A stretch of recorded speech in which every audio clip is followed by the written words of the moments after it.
Қайырлы күн балалар. Бүгін өткен сабақтарды еске түсіресіңдер. 10-шы тапсырмадан бастаймыз. Мына кестені зерттеп көріңдер. А, Б, С және периметр берілсе, демек үш бұрыштың үш қабырғасы беріліп тұр.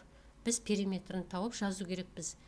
Мына үш бұрыштың табаны 13 сантиметр, мына қабырғасы 36, мына қабырғасы 42.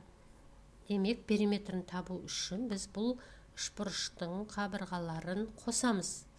Сонда периметрі 91 сантиметр болады. Ал енді периметрден бірінші қабырғаны азайтсақ, периметрі 91 болды ғой. 91-ден 13 азайтсақ қанша қалады? Соны есептеп мына кестеге жазамыз.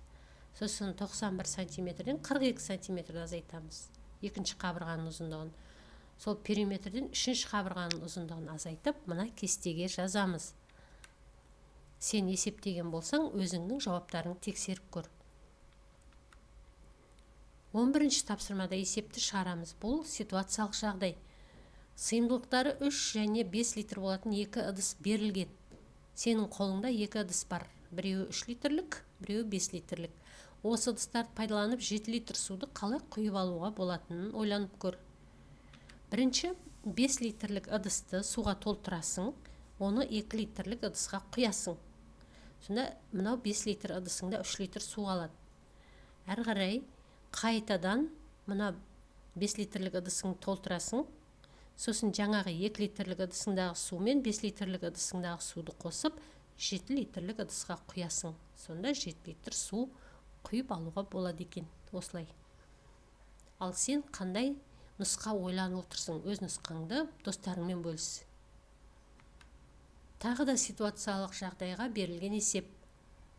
Табақшалы таразымен массалары 10 килограмм және 2 килограмм болатын кіртастар бар сен қолыңда. Олардың көмегімен 3 килограмм шиені қалай өлшеп алуға болатынын ойланып көр. Мысалы, 10 килограмм және 2 килограммды кіртасты таразының мына басына қоясың, және шелегіңді толтырасың. Таразының басы теңескен кезде мына шелектегі шие 12 килограмм болады. Әрі қарай сол 12 килограмм теңдей екі ыдысқа бөліп, тағы да тартасың. Екі жақ теңескенше. Сонда мына ыдыста 6, мына ыдыста 6 бола ма? Келесі сол мына 6 килограмм шиені тағы да кішірек ыдысқа бөліп, теңдей бөліп саласың, тартасың. Сол кезде 3 килограмм шиені өлшеп алуға болады.